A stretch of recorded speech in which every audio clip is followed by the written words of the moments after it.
You're just funny. It's funny, the way you tell the story and everything. Funny how? Come hither. Yeah, he's crazy, see? Who are you? We interrupt this program to bring you a special report. Are you ready?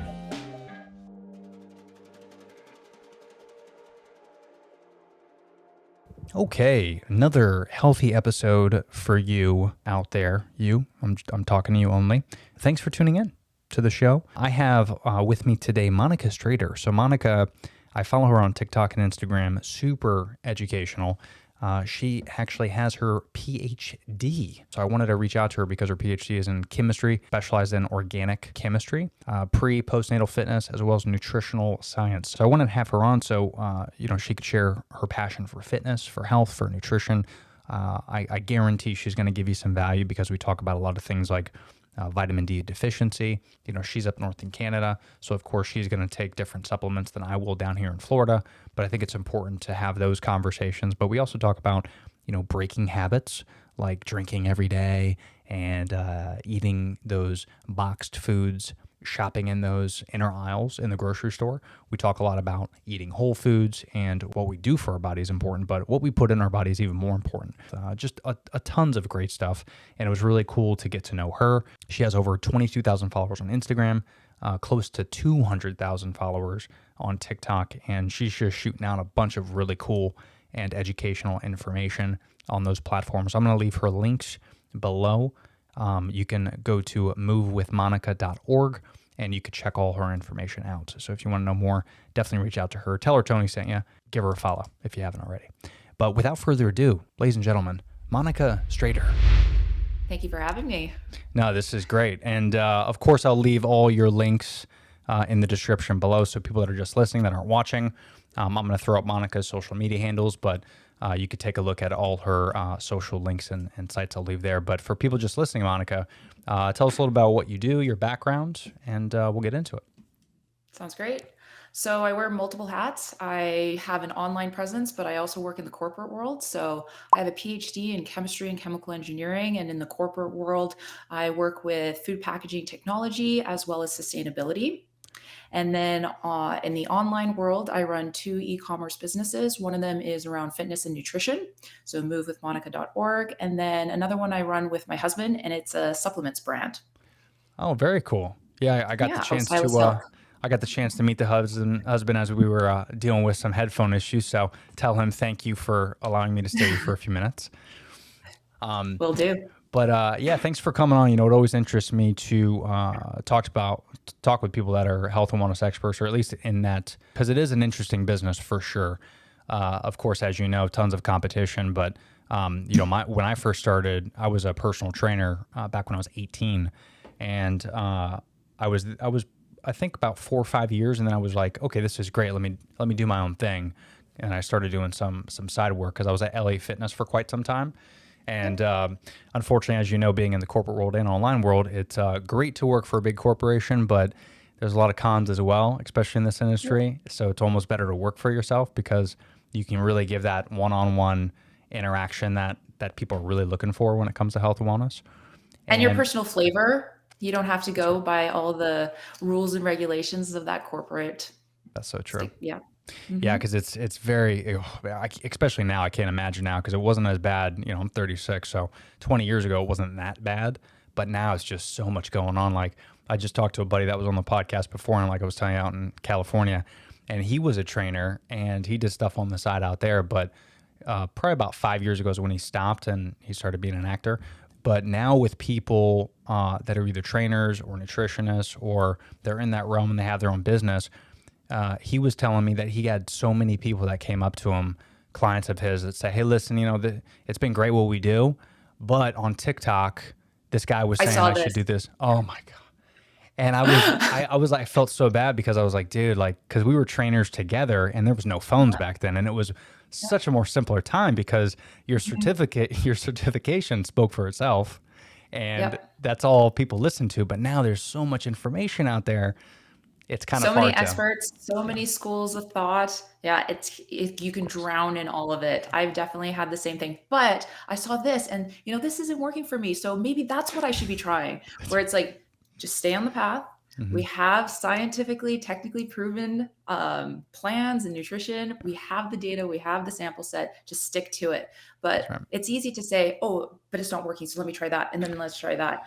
And then you just get so confused and you can derail yourself. A lot of it has to do with social media, but it's also this weird thing. Maybe it's the past decade or so where either the new generation coming up or even people that are my age, 30s and 40s, they always look for that quick fix. Quick win. Right? The quick win, that 7 to 10 seconds of response time, and the attention is so short now in people. So when they have, because I primarily eat plant-based, so I always tell people that's what helps me, but it might not work for everybody else. And when I lay out my plans and they go, well, I want to lose 25, 30 pounds. Can I do that in a month? And I go, well, everybody's different. I'm sure you could, if you starve yourself and have nothing but water and do some fasting. Yeah, of course you could do that, but what's more sustainable? What can you do long term? You shouldn't think, I got to lose 25 pounds right away. I got to bench. For this photo shoot or for my summer bod. Yeah. It's the There's mentality. a lot of distortion there. The mentality in that industry is, it's so crazy because I feel like it happened like that. Like people went from not caring to now it's only that. Like people only want that quick fix for some reason. It's hard to get people out of that mindset. And on social media, you see before and after pictures. And I think there's a lot of lies, there's a lot of editing, and there's a lot of good lighting. I mean, whether you have the light casted down on you or is coming across towards you, you're going to see striations of your muscles completely different. If I take a picture first thing in the morning versus drinking 2 liters of water, it's going to look different. Yeah. And unfortunately, that's not conveyed in those pictures. And a lot of people, to sell their product, to sell their plan, use that because they know that it works on the consumer psyche. Yeah. And unfortunately, it can cause a lot of eating disorders and mental health issues as well, which is unfortunate. Yeah, no, it is. And I was even talking to my buddy about that as well, because it's not only is there a lot of, mental health issues that come from that, but it's interesting how we always look up to these people that we've never met. And it's kind of a strange time because you're able to comment on these people that you don't know. You're able to like their photos, the Kim Kardashians of the world. You're able to comment and say, hey, Kim, I love the dress. And if she likes that, oh my God, your world is... You're like it on explodes. Yeah, you're like, oh my God, now I have to buy her Skims and her bras and her perfumes, and now I'm living in this world. So now there's so much pressure because you can have that interaction with, these figures, but little do you know that internally they might be dealing with some crazy stuff that, we don't know about. So you kind of have to be a little bit empathetic towards that. Exactly. And also the highlights are only really shown on Instagram. You don't really see the suffering, the tiring. Like I wake up at 4:30 in the morning to go train. I'll take a picture of myself in the gym, but they might not see the fact that I was like, snooze, come on, you got this today. Right. And there's like, these are the struggles where, it would be really nice to eat something that's not really great for me because I'm super tired and I need a boost in carbs right now. But, I'm going to make the decision to do this. Like you don't see all of that going on in the background. And unfortunately, you only see the highlights. You only see the retouched pictures and the great lighting and everything like that. Yeah, it's wild, which is why I love. So I first discovered you on TikTok. Love your content, by the way. And then I started following you on Instagram, and I bring up TikTok because there is one.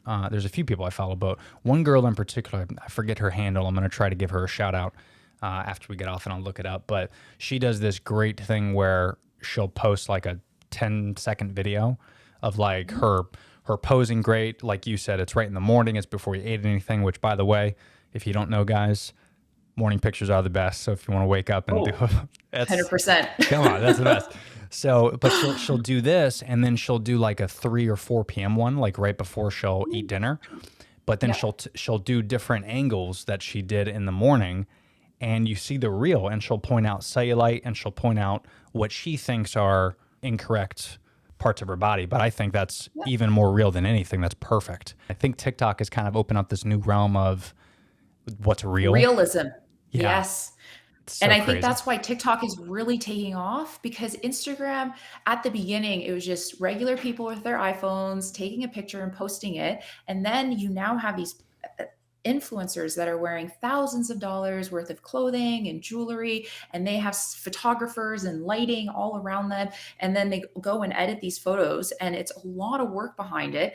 But as a noob or as just a regular person, you can't really recreate that. Whereas TikTok, it's still in that I'm just going to pick up my phone. I'm just going to record it right here, right now. We're going to have a green screen, whatever it may be, and boom, post, done. That's And it. people can connect with that. And even big brands are finding that ads within TikTok, not to make them too polished, but make them sort of in that same vein, and they're way more successful. Yeah. People are trying to go back to that realism. Yeah, which I love. And it's kind of scary that we might only have this for like a couple years. Oh yeah, and then it's going to adjust. Yeah, unless, hopefully TikTok figures it out, or maybe there's, because there's been other companies that have come and go, the Snapchats of the world. Snapchat's pretty much done. But, like Vine, I used to love Vine because it was so goofy and real and it didn't make sense. But then you're like, do we go through, are people going through this fad where they like the realism and then eventually they're going to want the prettiness of Instagram? Because it's so crazy when I talk to people, because I talk to hundreds of people a week, and it's this weird thing where we're conscious of what Instagram is. Like everyone's aware of it. I don't think there's one person out there that's like, Instagram is the realest of the real. Like everybody on there is the real thing. There's nothing fake about it. The ads are authentic. No one's saying Oh, that. I've been doing this for the last 6 years. This is why I have no wrinkles. Please buy it. Like everyone kind of laughs at it, but yet we still, I don't know about you, but I am on that stupid app all the time. It's like we're so addicted now, and we get that hit of dopamine a couple years ago, and we just can't not hit it. And we're still And they buying the have- stuff too. Like every time I see an ad, I'm like, I catch myself about to click it, and I'm like, okay, stop, I don't want it, because the algorithm. Or if I really like someone and they promote something, I definitely am like, potentially, if she likes it, I do like her. That's right. But they have the top scientists, the top PhDers working on gamification and game theory on how to hook you. And it is amazing what they do.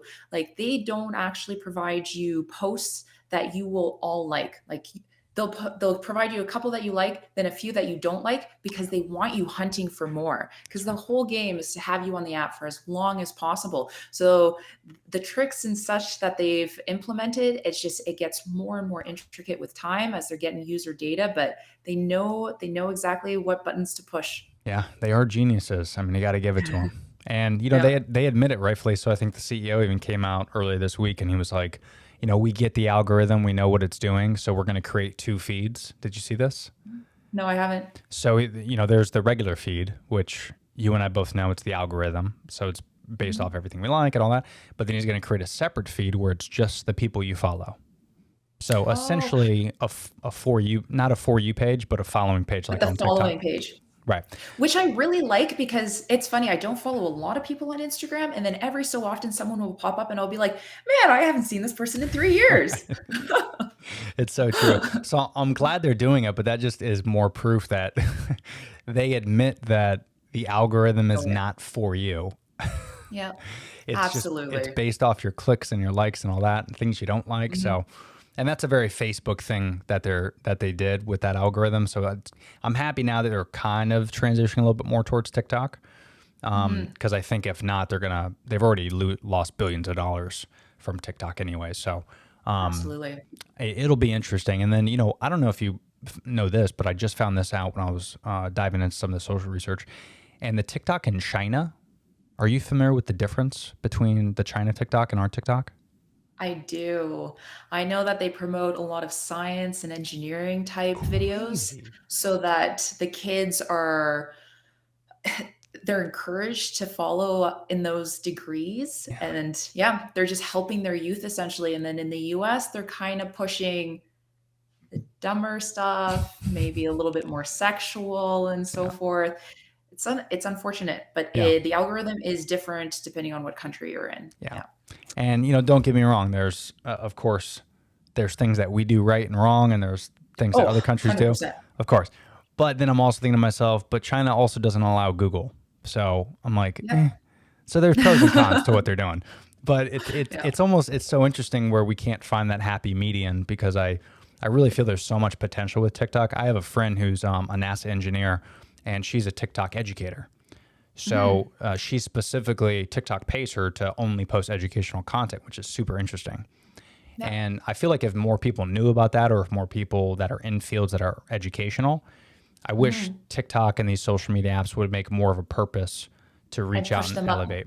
Yeah. Yeah, absolutely. I love following space, history, because that's not really my area of expertise, but that's always been something that I've been interested in. One that specializes in Egyptology, which I've always found fascinating. And I love them. And they have very small following, very small uh, very high quality content. Sorry. Yeah. And it's great. I wish they would be pushed more to the top, but there are some and they are fascinating to learn because our attention spans are a lot shorter now with everything that has evolved with time with technology and getting just a snippet of history or like, did you know fact something that you can use in a conversation with your friends is fantastic. And it's a bomb of information in 15 seconds over and over and over again. So I wish they would get more publicity, to be honest. Absolutely. Now, I'll definitely send you my friend Joan Marie. Shout out Joan. She's going to be on the podcast actually next week.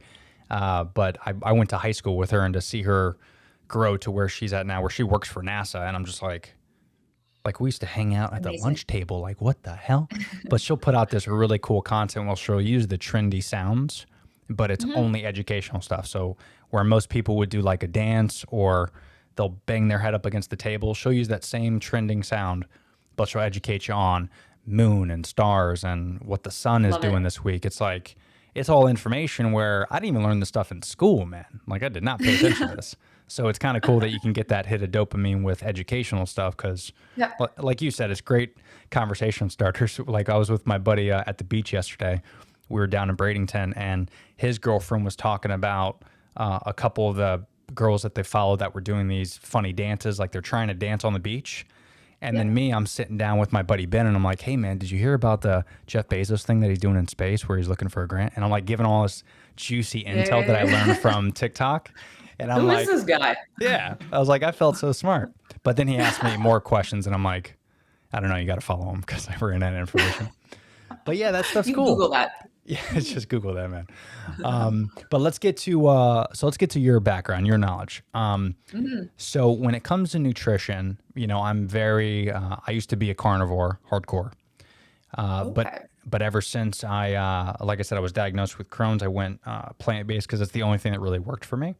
I did like an elimination diet after a few years, and I was on medication, and the medication was still giving me issues. And about 2 or 3 years ago, probably right when I started this podcast, because that was a big reason why I wanted to start, is to kind of spread the knowledge, and then it kind of morphed into this different thing. And plant-based was the only thing that worked for me. So still to the day, I eat primarily plant-based. I'll have an egg every now and then. I'll cheat and do that. And of course, there's hardcore vegans that give me shit on social media where I do have honey. So I guess I'm not fully vegan. So calm down, vegans. Fair enough. Okay. Where do you stand on the nutritional scale? Like, how have you found a diet that specifically works for you or your family? Have you done some trial and error? Because I know your background is in chemistry and nutrition. So where do you kind of stand on that? I believe in the law of individual differences. It's going to be different for every single person. I like to use myself as a guinea pig. I've done that with nutrition and fitness. I've done every program under the sun. I've done keto. I haven't gone fully vegetarian, plant-based, but I've tried moving out more meat and then introducing more vegetables and then toggling that and seeing how I felt. My happy medium is I like to have multiple meals during the day. I'm generally a very lean person. I'm 18% body fat. So I need that nutrition throughout the day in order to function mentally and physically. I have a 1-year-old son as well. So nutrition is key, especially in the last year as I've been breastfeeding him. I couldn't reduce calories because I didn't want to affect my milk supply. I wanted him to be as healthy as possible.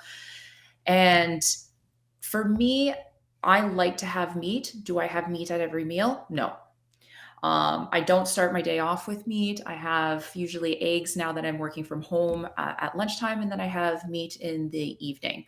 I vary my proteins and my vegetables so that I get all the different nutrients, and I'm always feeding that good gut bacteria. For me, gut health is the foundation of everything. And you have your vagus nerve connecting to your brain, so the two are interconnected.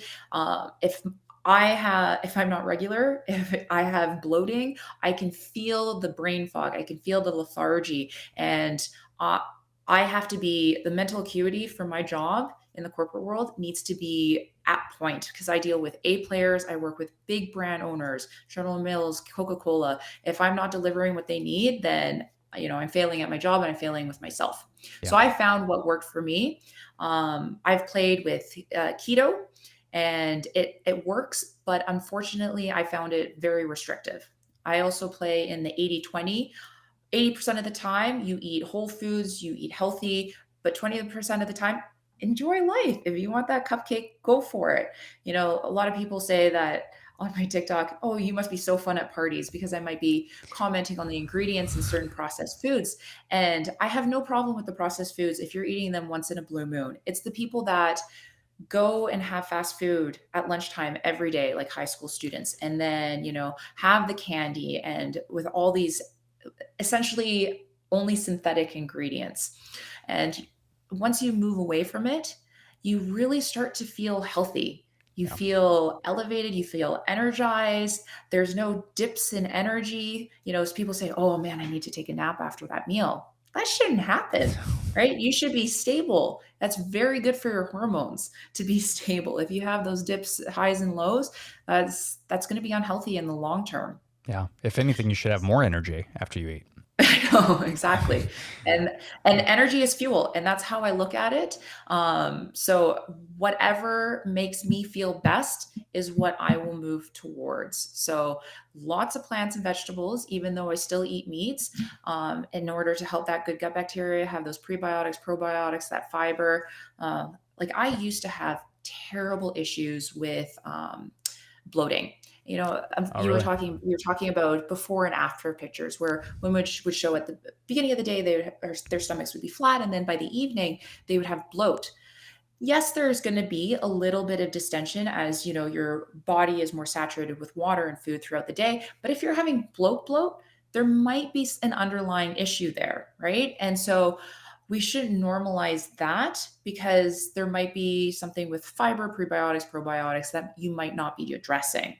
Yeah. So how I went down, sort of like with you and Crohn's, I went through the nutrition thing because I had gut issues.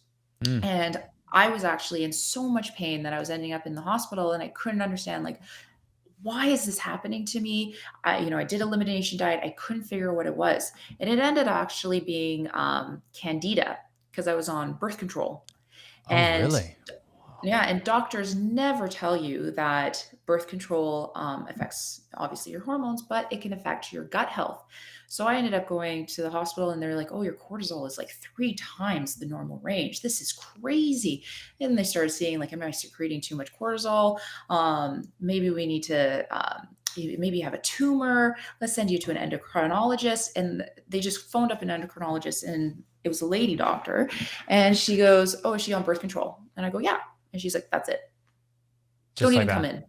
I was like, okay, sign me up for whatever is non-hormone based. Yeah. Ended up coming off it. Within 2 weeks, I had like thoughts of depression, which I've never had in my life, gone instantaneously. Bloating, gone. Cortisol drops right into the reference range. Energy levels. Interestingly enough, my fitness actually improved. I started putting on muscle mass way better once I got off birth control. Really? It was significant. Brain fog gone, all these things.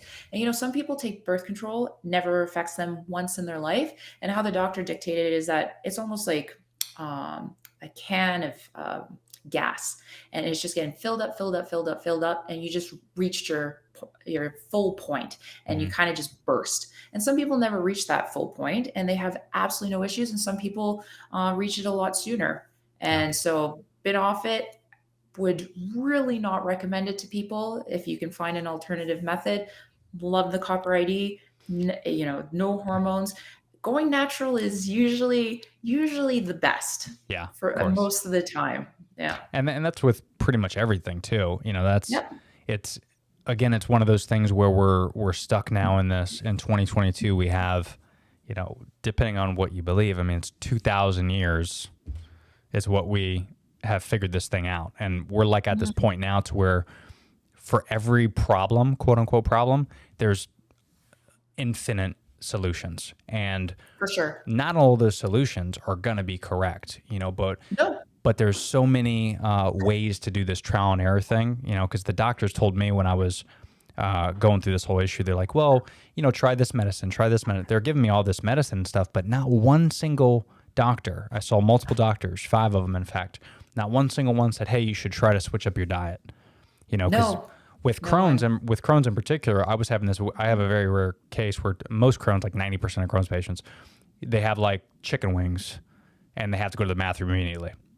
Yeah. With me, I'm not like that. With me, like you said, I kind of feel bloated after meals, depending on what they are, and then I'll be backed up for days on end, and eventually it'll get to the point to where I just can't go, and then I have to go to the hospital, and they have to pump my stomach. Oh, yeah. And I was doing that like every 2 months. I was going to the hospital. And every single time I went, they would just give me either like a laxative, or they would tell me to get on Humira or one of these other ones. And I've tried all this stuff, and it was getting worse and worse. And then all I did was I cut out red meat one time, started getting a little bit better. I was like, this is interesting. I don't feel as bad. But then I was still having some issues. And then I cut out poultry and fish. And I was still having a little bit of issues, but not as much. So I'm like, all right, let me cut out bread then. And, I'm Italian, so it's hard for me to cut out gluten in bread. It's very frustrating. Good for you. It's insulting to my father every time I bring it up. He's like, you're a disgrace to the family. But I cut that out, and now I only do that occasionally. And then alcohol, I cut that out as well. Yeah. And then little do you know, Alcohol, unfortunately, is such a taboo subject, and people need to talk about it more because essentially it is a toxin. And as soon as it enters your body wants to dispose of it. So it stops all other processes in the body until it is all purged out. So people who want to put on muscle or lose fat, it literally stops regenerating your body, stops building muscle, stops losing fat until all the toxins are removed. Then it goes back to it. It's unbelievable. And It's unfortunate. I don't even know if you could elaborate on this, but I remember reading an interesting article, but I don't want to quote it because I'm not a nutritionist. But the idea of the hangover. Yes. Can you explain what the hangover is? Because sometimes people think, well, it's because I drank too much last night. But the hangover is literally the toxins being being purged out of your body. Your body's like, no, bro, you shouldn't be drinking this. So we need to get rid of it. And get rid of it, yeah. That's why that, again, it is taboo to talk about, but this is an explicit podcast, so feel free to curse as much as you want.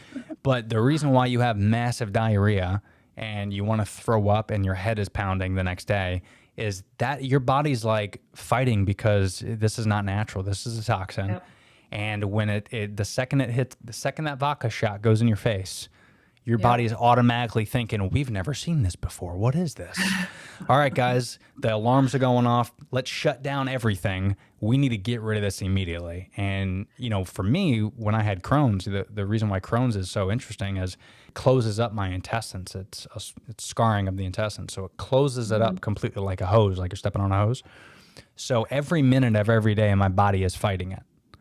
So when I do drink alcohol or when I do have a foreign substance or processed foods, what happens now is what? Now my body can't fight off that scarring. It goes to try to fight off the alcohol, and now this is where I have an instance. So once I figured out that science behind it, I'm like, this is changing my life. And I think that goes with a lot of diseases. I mean, if you're dealing with something that's chronic, if you just make those checks and even just eliminate alcohol or processed foods, you can make a massive difference. 100%. And you saw the extreme case of it, but you mentioned, these foreign substances, alcohol, artificial flavoring and colors and so forth. They're all seen to the body as foreign, just to varying degrees to every person. So you may not see immediate effects right now, but there are compounding effects that are occurring, little small changes inside you that accumulate and may cause a larger issue down the road. So, the whole concept, but I didn't see anything, I survived.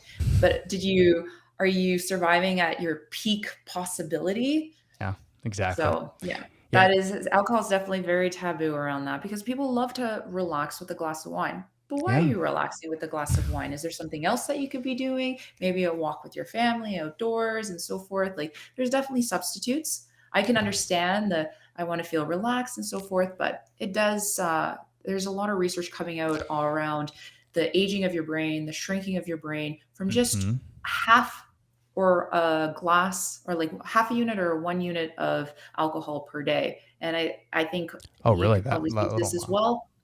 Very little. Yeah. And I have lots of friends that end their stressful day with a glass of wine with dinner.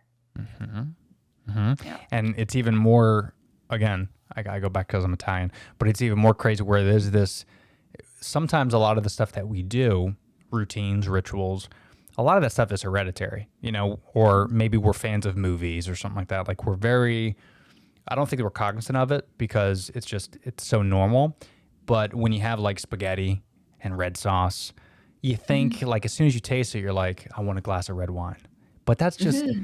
that was something that was fed to you either when you were a kid or you watched a movie, or, maybe I even like to dive a little bit deeper. I have this conversation with my buddy who's a raging alcoholic. Uh, but we always goof around about at least he's a good guy where he's like, I'd rather live, you know, 50 years hardcore than, he's one of those guys.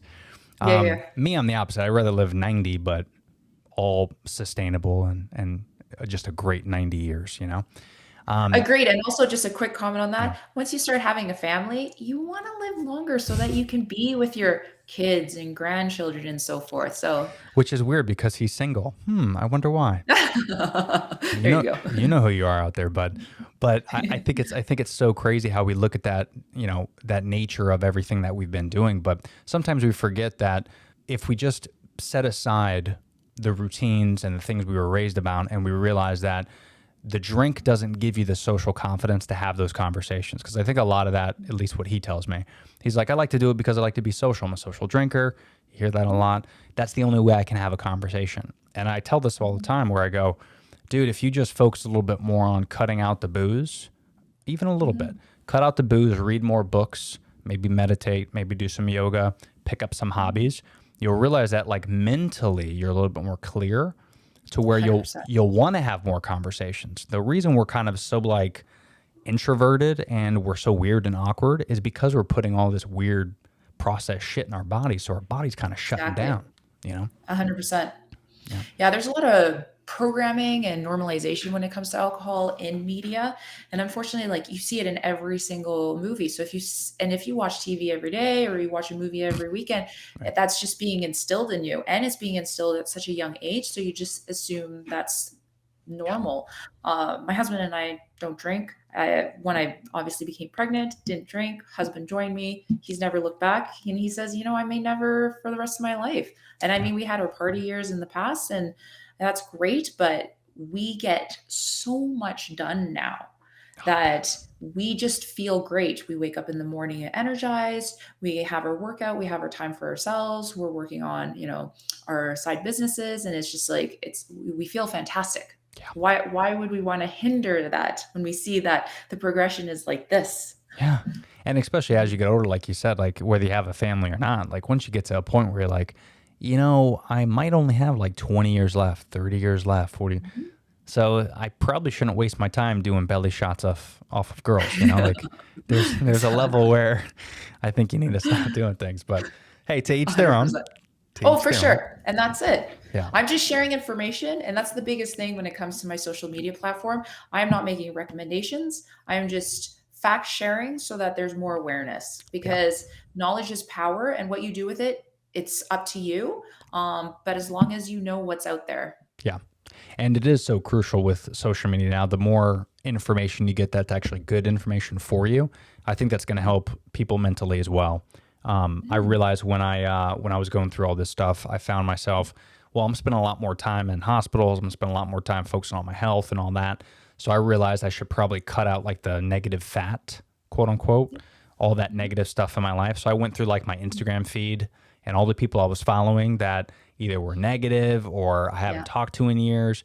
If you just kind of trim that fat, if they're not giving you good stuff, then Mhm. most likely it's not going to be good for you. So And that's usually one element that's skipped over when it comes to nutrition and fitness, is the mental aspect of it.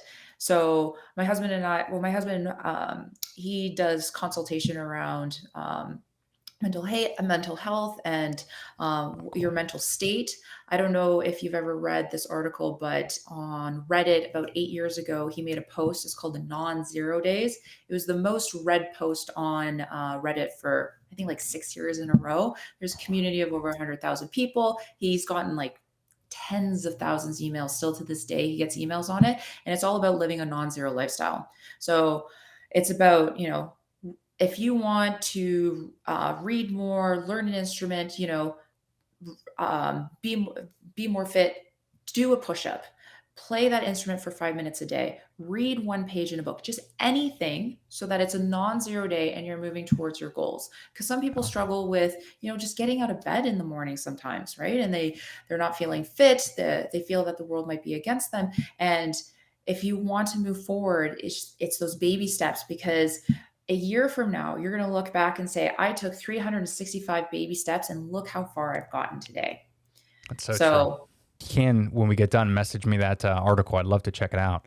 That's really absolutely. cool. Because I always think about that a lot. There's people that obviously get a bad hand dealt. Second they're Yes. born, sometimes they're in, horrible situations. And I think, to your point, if you talk more about picking up those hobbies, whether it's 5 minutes a day, I love that attitude where even if it's just a little bit here and there, that's 365 days. That's huge, because it'll get you out of that mindset of where you're living now. And I think maybe that's why social media is so popular, right? Is because it gets us out of the real world for a second. But then the problem is sometimes we get caught up in it too long and too much. Yep. But if we can use that time to either play that instrument or working out or yoga, which my wife is big into yoga. I was big into it for a while when I was training, but now I'm starting to get more into it because I'm realizing yoga is not just about like looking good and being able to do a pretzel.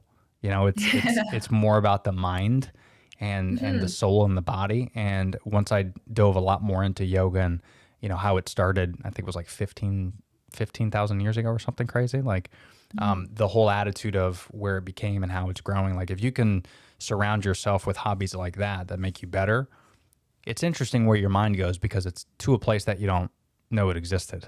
Absolutely. And also just being in a quiet zone and being on It's your huge. own, because we're usually like, I know I always have my phone in my back pocket or in my hand or something, right? And it's like now it's elsewhere. I'm not looking at the screen. I'm in tune to my thoughts right now. I'm focused on it. Like, I mean, and then you find that if you do practice yoga in that time for yourself, it starts extending into other habits. So having dinner with family and friends, not being on your phone, being in tune with that person who's there.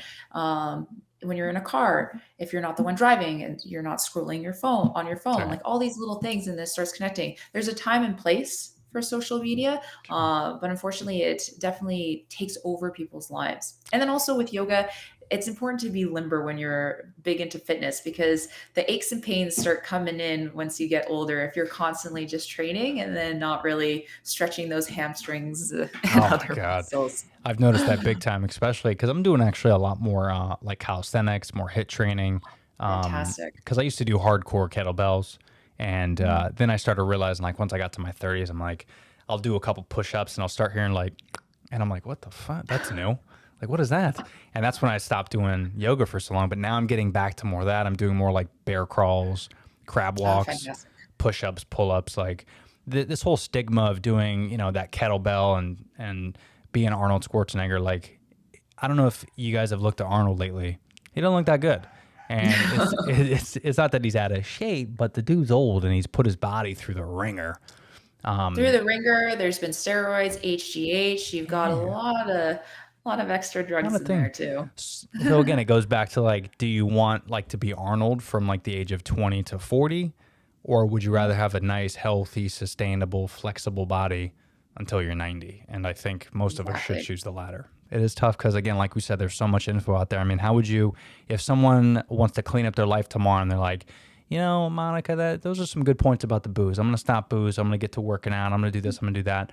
Like, where could they go, like, step one to start a healthier lifestyle, in your professional opinion? I would say kind of reflect on your life and see where you see areas for improvement. Make a list.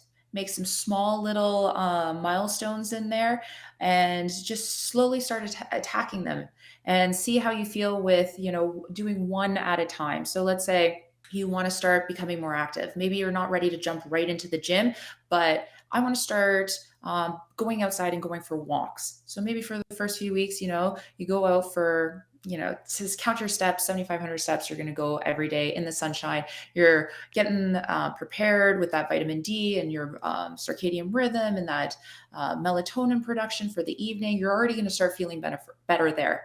Or, I eat fast food every day. So maybe let's limit it to it just on the weekends, right? Like small steps like this. And then you Instead start of cold turkey. tackling each one, and then you start adding to it. And then that's when, because when you have those smaller milestones, you feel great about yourselves. About yourself, you can't say, "I'm going to look at Arnold or what, Paige Hathaway, and I want to look like her or him within 3 months." That's not it. It's about the lifestyle, so that you start feeling better. Because once you start feeling better, those other things, they just slowly fall into place naturally. Yeah, that's So such good advice too, for sure. yeah, so just working with them, talking it out, and figuring out, what kind of lifestyle do they have, and where do they see areas for improvement, and then slowly start going for it. Yeah, because everybody is different. That's Yeah. again, this is where in the back of our head we're like, we want that quick win.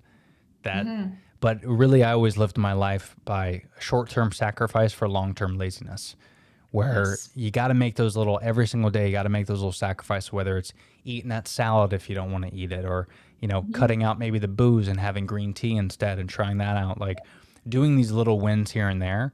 It might not be as sexy as what the movies Mhm. portray it as or what social media portray, but at the end of the day, it's you got to stop thinking about what is out there and what other people are doing. And you got to think about your health, because sometimes, like I talked to my buddy, he's 21 years old. He goes to FAMU up north, and he's like, "Yeah, man, I went out drinking last night, and I stayed up till 3 a.m. and then I worked out at 6 a.m." And I'm like, "Bro, you're 21. Like, if you gave that advice to a 40-year-old, you're gonna ruin their life. Like, you just can't do it."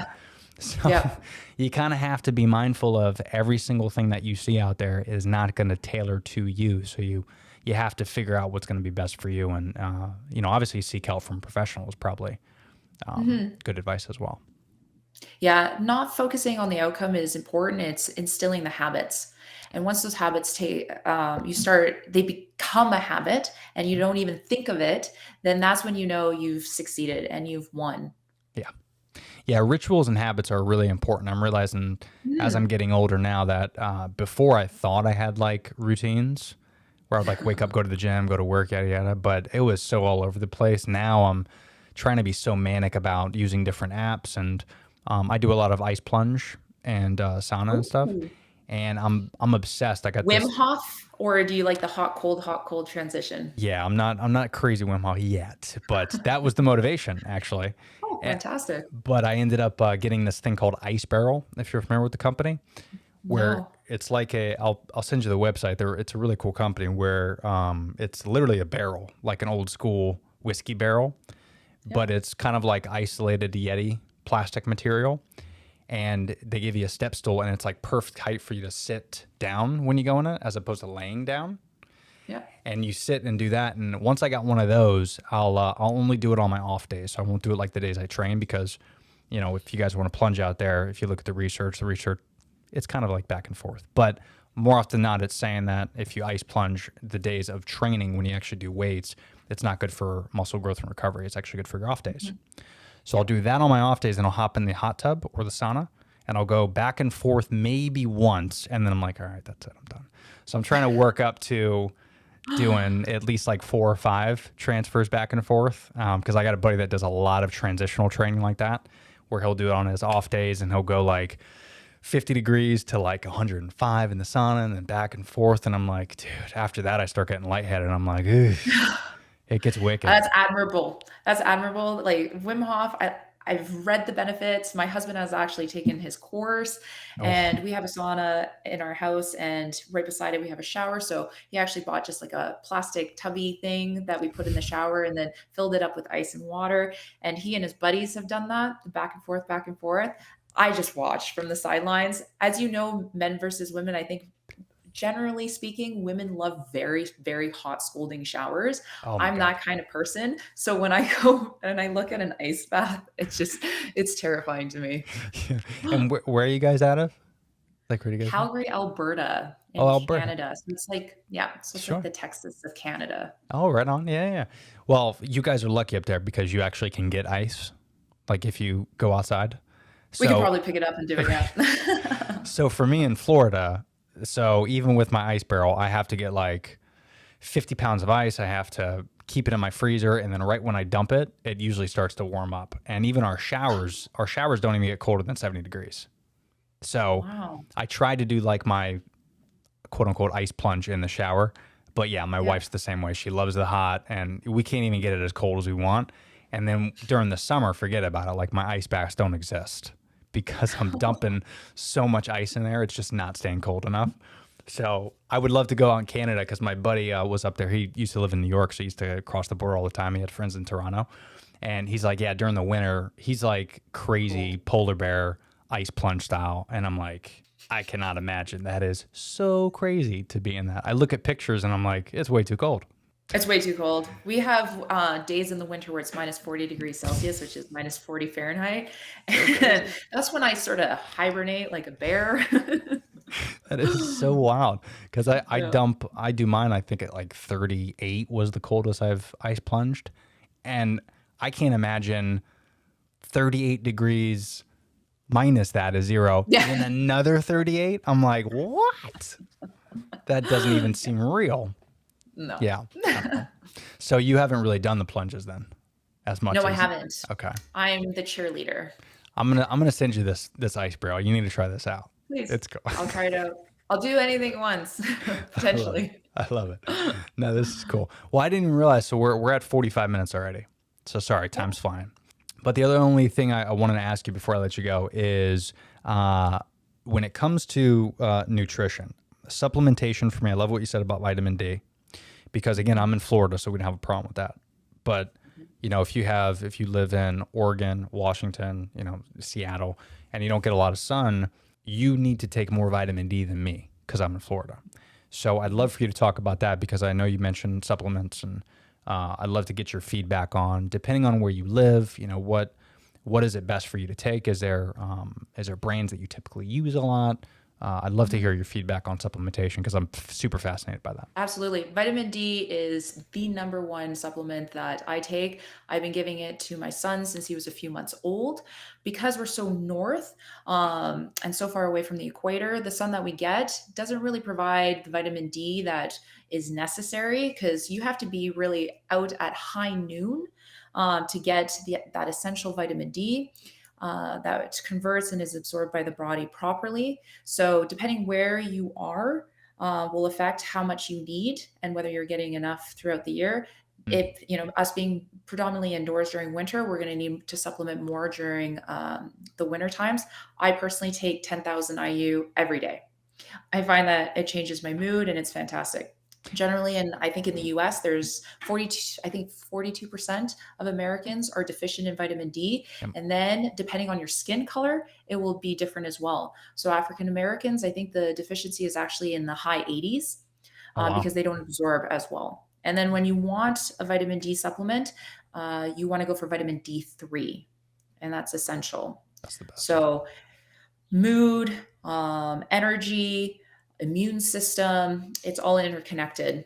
Yeah. Mental health as well, because if your mood isn't there, it's going to start affecting with depression. So I know that some people in Vancouver, it rains predominantly throughout the year. Yeah. So it's cloudy, you have overcast. People purchase mood lamps to have in their house. Huh. So that's something that can help, but vitamin D supplementation is huge. And it's something that you need to take consistently because if you are deficient, it can take up to 6 months of regular use every single day for you to get up to normal levels. Yeah.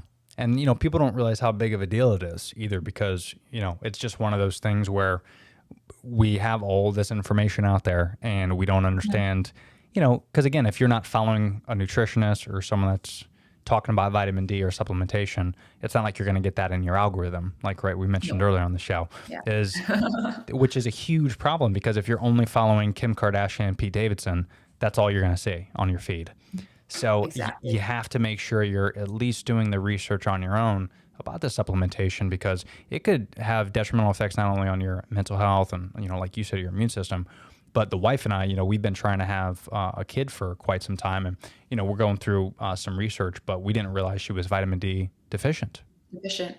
And, I'm vegan. She tries to, eat as plant-based as she possibly can, but she's not on a strict diet like I am. So we didn't realize even she's getting plenty of nutrients and more than I am, but my vitamin D levels are better because I supplement. That's so important whether you're doing plant-based or not. You may think you're having salmon and you're getting the vitamin D and you're getting all these omega-3s, but we forget sometimes that 50 years ago, the food was way more nutritious than it is now.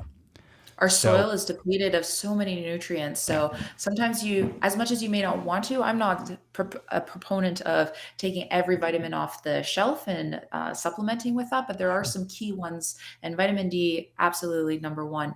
And also as a vegan, vitamin D3 generally is not vegan. I think it comes from sheep something or another. So That's right. it's a little bit trickier to find the vegan form, but it is available. So just be aware of that. Yeah. It took me a while to find the right one, and it's ridiculously expensive. So, I know. but it's working apparently. But I'm like, damn vegans. You always make something so expensive.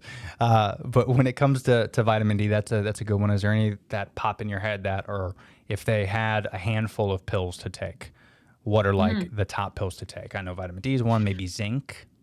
Magnesium actually would be the number one. A lot of people deal with stress and poor sleep, anxiety. Magnesium has a really nice calming effect. Magnesium bisglycinate, biglycinate is probably the one that I would recommend for that calming anxiety effect. I take it sometimes before bed. It also helps with regularity. So you don't want to take too much because you might end up in the toilet unintentionally. But if you have some issues, it might be better than going and getting a fiber supplement, for example, like I can't fit the orange brand. I think it starts with a M. Something along. Yeah. So, I mean, magnesium is probably a little bit better. And generally, I think at least half of the population is magnesium deficient. Don't quote me on that statistic, but it is high. So vitamin D and magnesium would probably be my two top go-tos.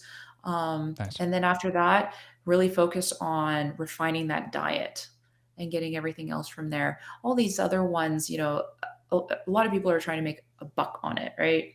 Yeah. Chlorophyll, droplets that one of the Kardashians drinks.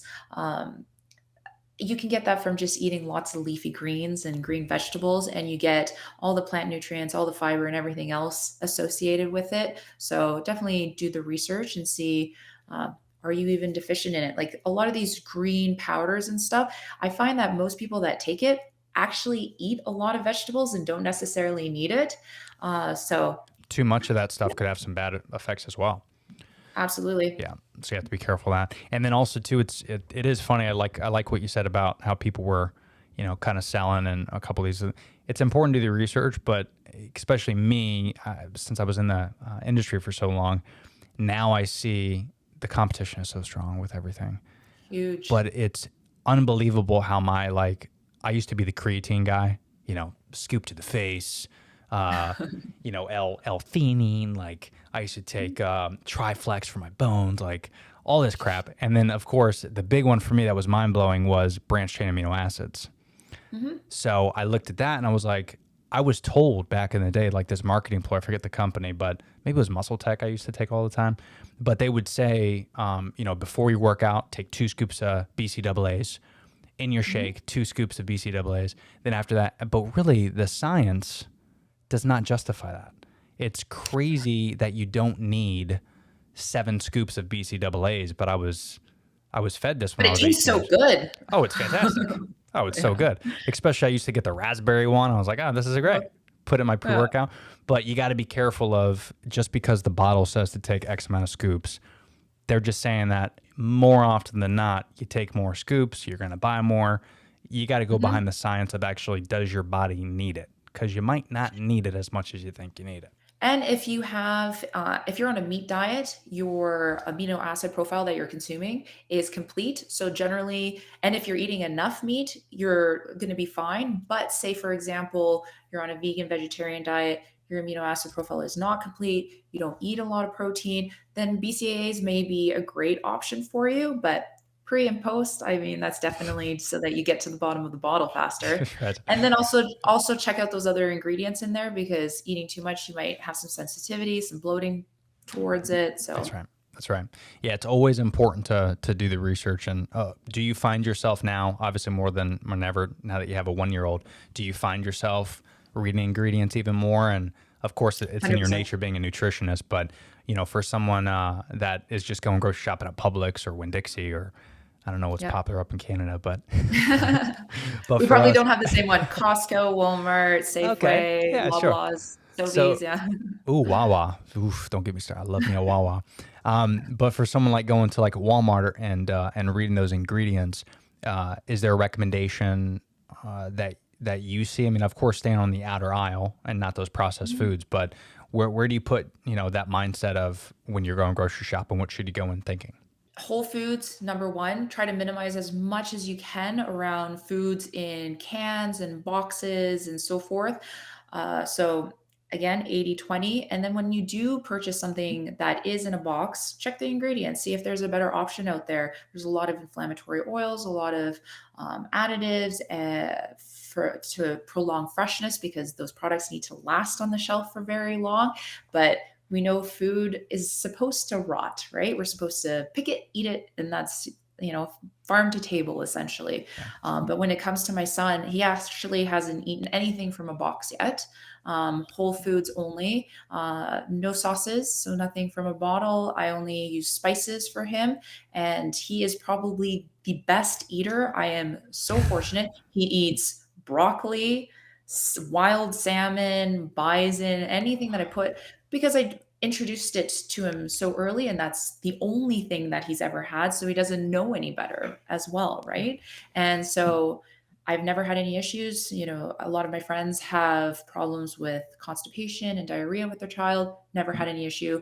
He's never cried because of bloating or gas. We've had no issues. So I'm going to try to keep that. And it's funny because it's when your birthday's coming up. So I have to bake a cake that's as clean as possible. We'll see if he actually eats it. That's a tough one, I'm sure.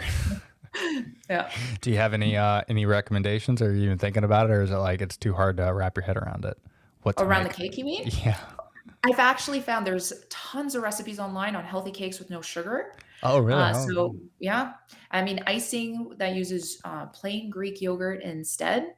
Ooh. I mean, a little bit of natural vanilla extract. So there's so many options. It's just it's about putting the effort and looking for it. And it might take a little bit longer at the beginning, but once you have the habits in place and you've done it a few times, it becomes really easy. People say like, oh, you're doing it from scratch. You're not throwing in a box of risotto with all the packaging and the flavoring. It's like, once you do it a few times, it becomes second nature. Yeah. And not only that, it's like changing your palate too. That's the key thing is, we're for 15, 20 years, we've been raised on the fast food and the artificial stuff, but same thing with alcohol. I mean, if you just stop that alcohol for a month, you try anything for a month and you realize that your body's not dependent anymore. Once you get past that withdrawal stage and you start having other stuff, like I never liked spinach salad. I had a walnut, raspberry, vinaigrette dressing with spinach and a little bit of romaine lettuce, but it was just fantastic. Walnuts and cranberries in there. I was like, this is heaven. But 10 years ago, I would have, where's my cheesesteak? You have to kind of train your body to get out of that 100%. mindset. And then once you do, you're going to feel a lot better. So Absolutely, 100%. Well, cool. Well, I have taken an hour of your time. This was fun.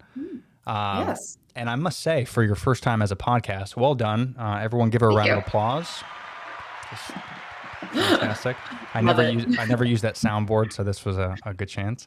But hopefully we could do this again. It was good to get to know your background and some great information for my listeners. I really appreciate that. And before I let you go, if you can give a shout out to your social media and your sites and all that so people can kind of find you. Sounds great. You can find me on Instagram at morobyn, MOROBYN, and then on TikTok at Osilas Health, OSILAS Health. Very And cool. then all my websites are linked in my bio. Excellent. And of course, if you're just listening or watching this, I'll leave the links in the description as well. But Monica, thank you again so much. And for hopefully we having could me. do this again. Definitely stay warm up there if you can. I will. Hopefully summer is just around the corner. Fingers crossed. Thanks again, Thank Monica. you. Talk soon. See you later. Bye.